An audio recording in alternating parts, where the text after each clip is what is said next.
Joining us now all the way from Kiev, where of course Shakhtar Donetsk also won against Feyenoord, is the editor of footy2.com.ng, Olamide Osilade.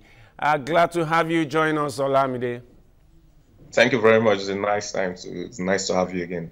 Now, did you expect Tottenham to easily take out Real Madrid so easily?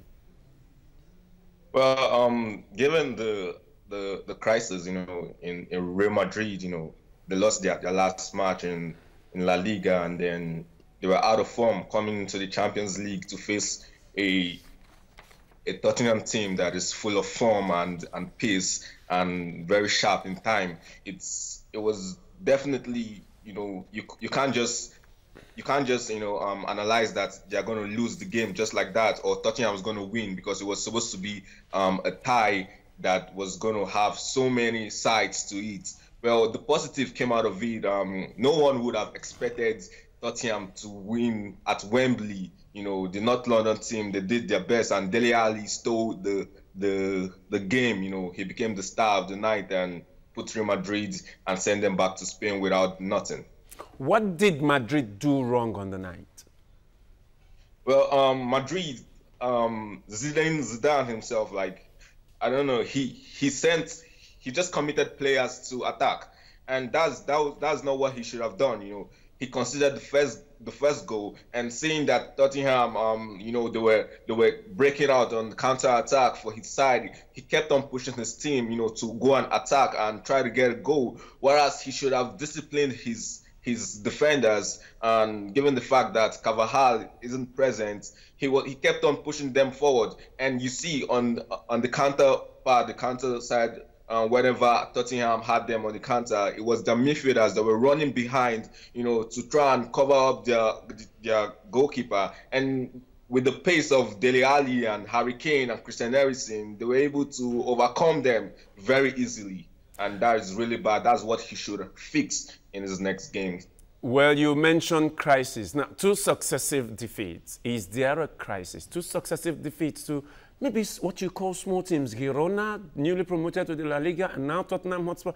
Is there a crisis in Madrid at the moment? And should we expect Zidane to be fired? Well, not so soon. I would say we'll wait till December, to the end of the year, and I'm sure he's capable of fixing the crises that are there, and he shouldn't be sacked, because Madrid will surely prove doubters wrong the way they usually do. They will come back to their feet again. Now, there was another game of the night. 2 attacking teams, probably the best club teams in Europe. Some people have said Napoli hasn't lost a game in Serie A. Manchester City hasn't also lost a game. But then, is Man City the best team in Europe with that 4-2 win and Sergio Aguero, 178 club goal? Is Man City the best team in Europe at the moment?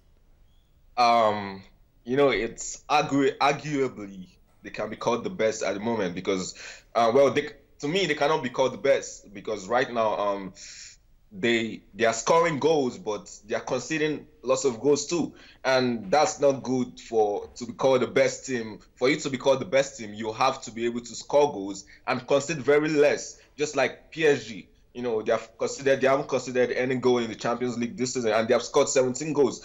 Manchester City should try to fix their defense, and if they want to compete with the best, they would have to have a stronger defense and a well-disciplined defense, which Pep Guardiola should be looking into recently.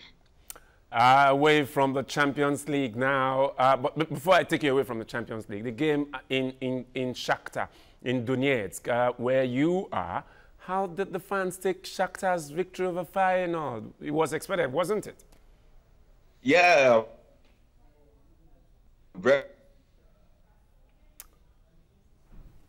Wow. So, Malos, their attacking midfielder, he came up and stepped up the game, and they got their win against Feyenoord, which is really expected, because Feyenoord, they haven't even had points. They haven't gotten even a single point throughout this Champions League campaign, which is really alarming for a Champions League side. And Shakhtar Donetsk is a real boost for them. They are heading into the knockout stage, and the fans are really happy. They want to see more European football. Right away from Europe now to Africa. The list of nominees for the CAF Awards. Is this a correct indication of Africa's best players? At least the best players on the continent or from Africa or anywhere, 30 of them? Definitely yes, because it's those who are putting in more work that would always get the rewards. And given to the fact that Victor Moses and Naby Keita, Sadio Mane, Mohamed Salah, they have been putting in work and they're playing top football, at the moment, and they're very vital for their teams. So definitely, I think CAF has done very well to nominate those players and bring them up. And I don't know who's going to win. Well, it's going to be by voting from the managerial crews and technical crews and media, and given the fact that the new sponsors, Etio, they have taken over, I'm sure it's going to be a marvelous award show that's going to be held in January in Ghana. Can Moses win this? Do you think Moses can win it? When you check through that list, does Moses stand any chance against the other players? And if he does not, who will win it? Well, Moses competing with Pierre-Emerick Aubameyang of Gabon, who scored the highest number of goals in the Bundesliga last season. Although he didn't, win any cup, like anything for his team, though. And also Moses won the EPL, the English Cup, and then Sadio Mane contributing a lot for Liverpool, although not getting them anywhere. Well, I think Pierre-Emerick Aubameyang would be able to nick that ahead of Victor Moses, but I'm supporting Victor Moses because it's by voting. We can't say that someone's just going to win like that, because he also has a very high contribution to that Chelsea team that won the English League last year. For players based in Africa, the only Nigerian on that list is Junior Ajayi of Al Ahly. Now, no player from the Nigeria Professional Football League. Is this a reflection of the quality of the Nigerian league, away from all the noise we make about it?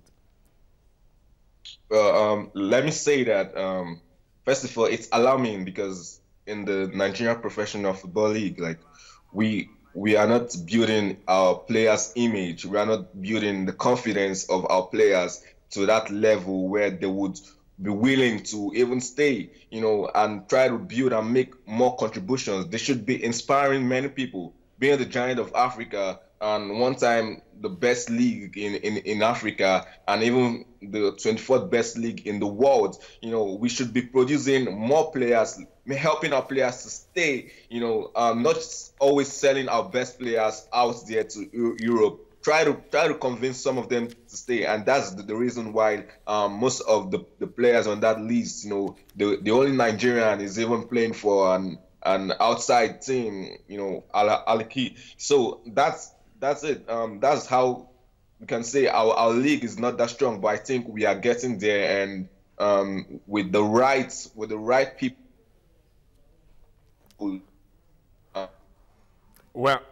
Well, I just want to say thank you so much there, Olamide Osilade, even though we had that little blip with the audio and the visual there from Kiev. That will be all of sports at this time.